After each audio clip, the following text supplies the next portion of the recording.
안녕하세요. 경기도박물관 학예사 정성희입니다. 오늘 저는 태교의 중요성을 깨닫게 해준 용인 출신의 여성 지식인 이사주당에 대해서 강의를 해볼까 합니다. 조선시대 여성들에게 가장 중요했던 덕목을 꼽으라면 무엇을 꼽을 수 있을까요?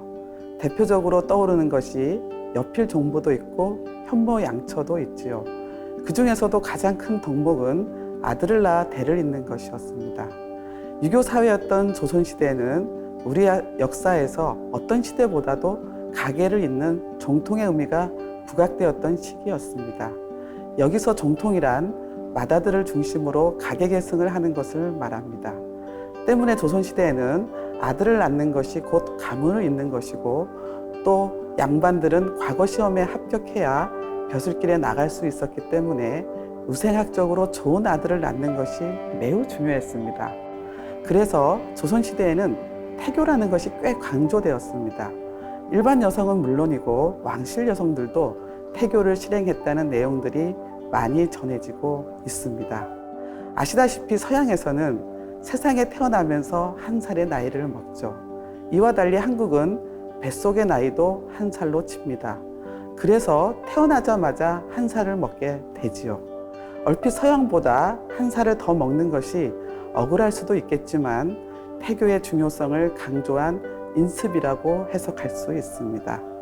한국외국어대학교 용인 캠퍼스 뒤에는 담봉산이라는 산이 있습니다. 그 산 중턱에는 세계 최초로 태교책을 펴낸 위대한 여성 군자의 묘가 있습니다. 묘의 주인은 태교신기의 저자 이사주당이라는 분입니다. 이사주당은 20세기 초에 들어와 새롭게 조명이 된 분입니다. 오늘날 사주당이 유명해진 것은 태교신기라는 책 때문이지만 그분의 일생에서 더 중요한 것은 남자만이 군자의 삶을 살 수 있다는 유교적 남녀관을 거부하고 당당히 여성 군자의 길을 갔다는 점입니다.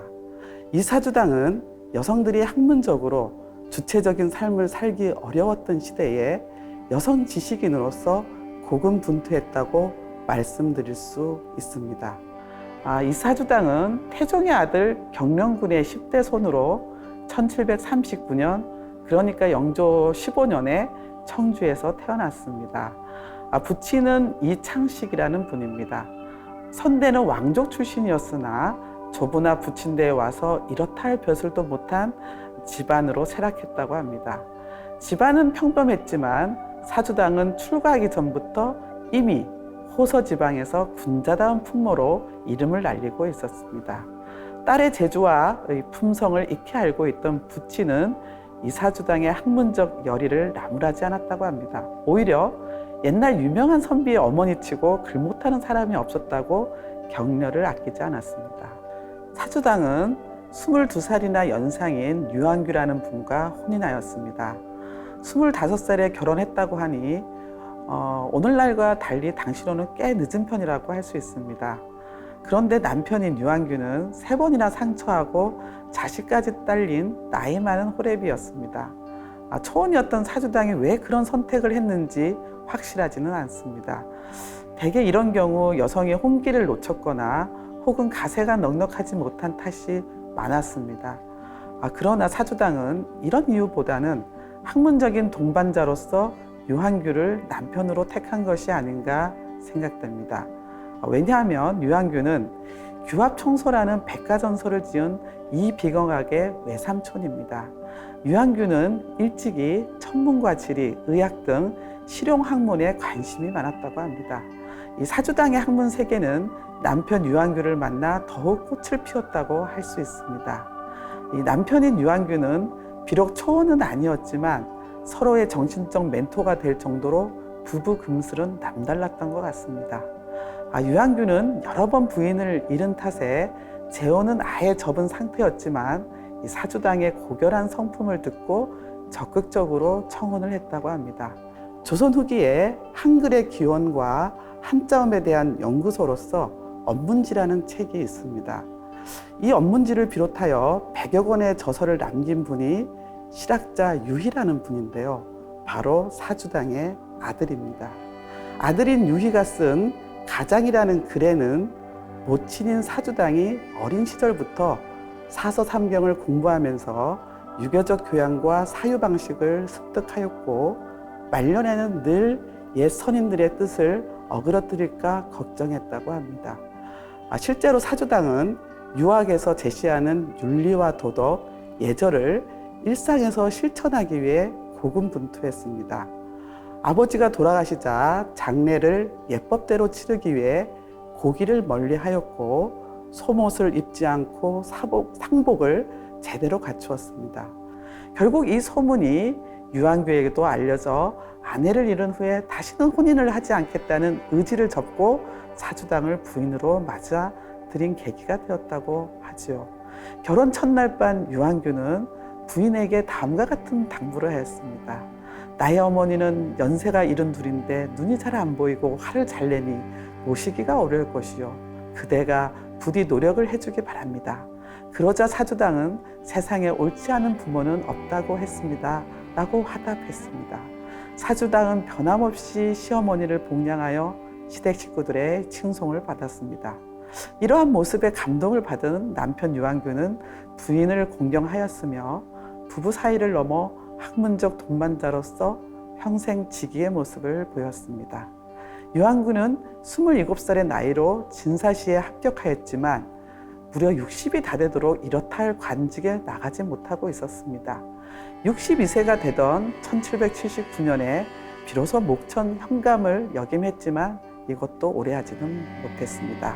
아들 유희의 회고에 따르면 어머니 사주당은 부친의 봉급을 촉에같이 여기고 인근 지역의 관리들을 헌신발처럼 여기도록 격려하여서 남편이 청렴한 공직 생활을 할 수 있도록 이끌어 주었다고 합니다.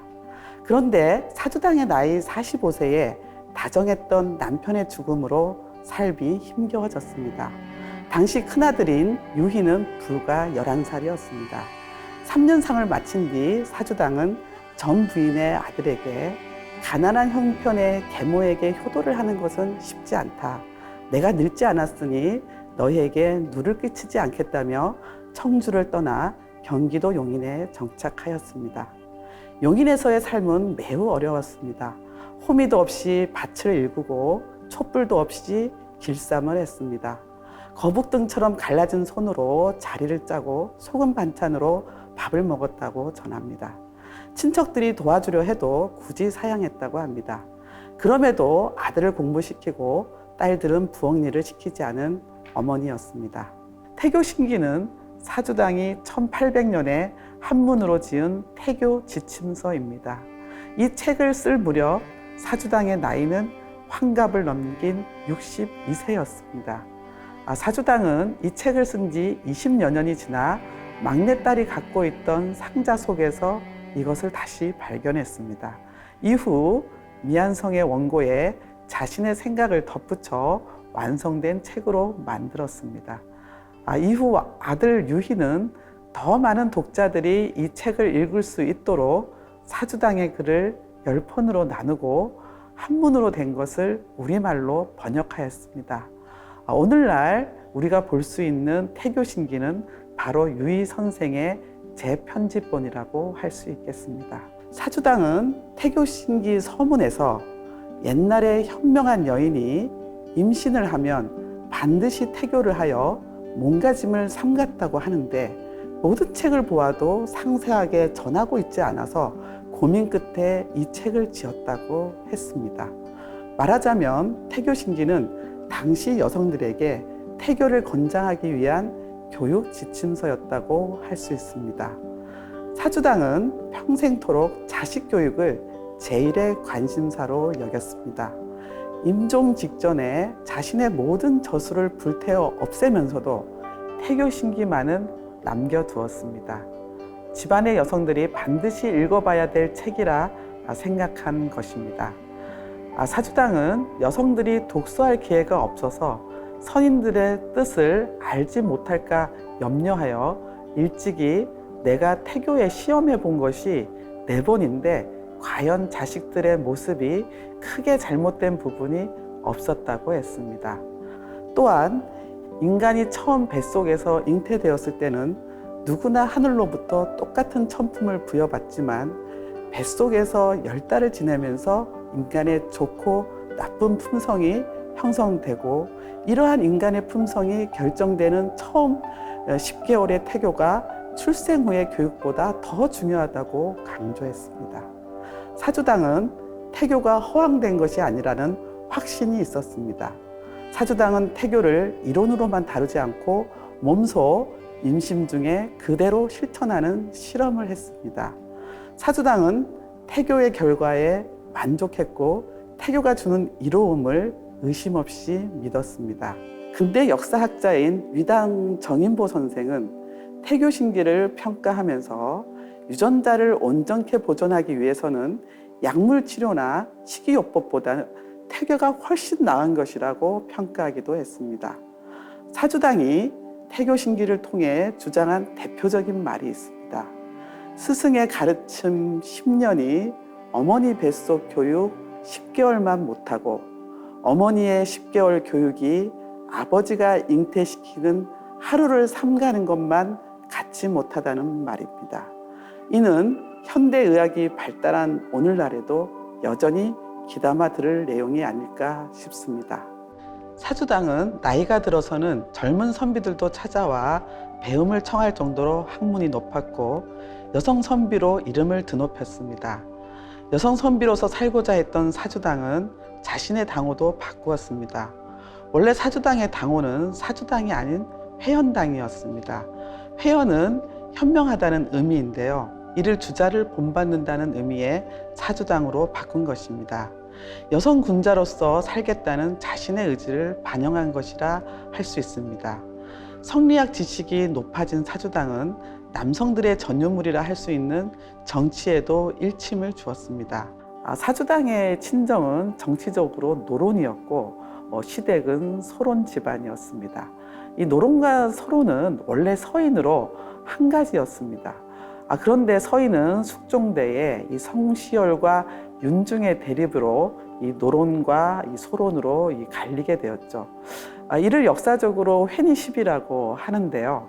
이 사주당은 회니시비에서 노론과 소론 둘 다 잘못했다고 평가했습니다. 사주당은 비록 평생 가난했어도 영리를 쫓는 법이 없었습니다. 사주당의 집에는 통이 2개 있었다고 합니다. 남에게 곡식을 빌려줄 때는 큰 통을 사용하고 받을 때는 작은 통을 썼다고 합니다. 줄 때는 많이 주고 받을 때는 적게 받게 한 것이죠.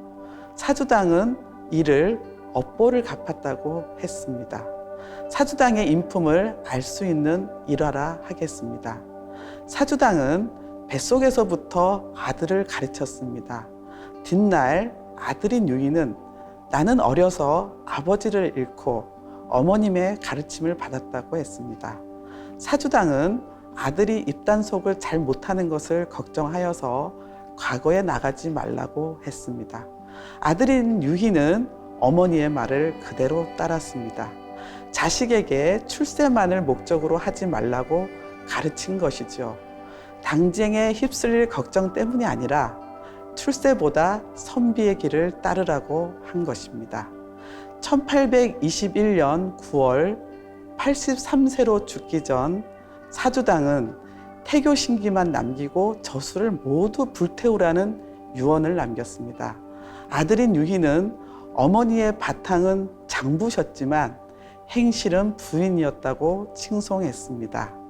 끝으로 사주당의 태교 신기는 머리 좋은 아들을 낳는 비법을 알려주는 책이 아니라는 것을 강조하고 싶습니다. 태교의 진정한 의미는 바로 인성교육에 있습니다. 사주당은 임신을 준비하는 부부는 공경하는 마음으로 서로 대하고 우스갯소리라도 상대를 낮추어 대하지 말아야 한다고 했습니다. 서로를 공경하고 배려하는 마음을 아이도 갖게 하자는 것이죠. 이것이 오늘날 우리가 사주당으로부터 배워야 할 태교의 참 교육이라고 생각합니다. 감사합니다.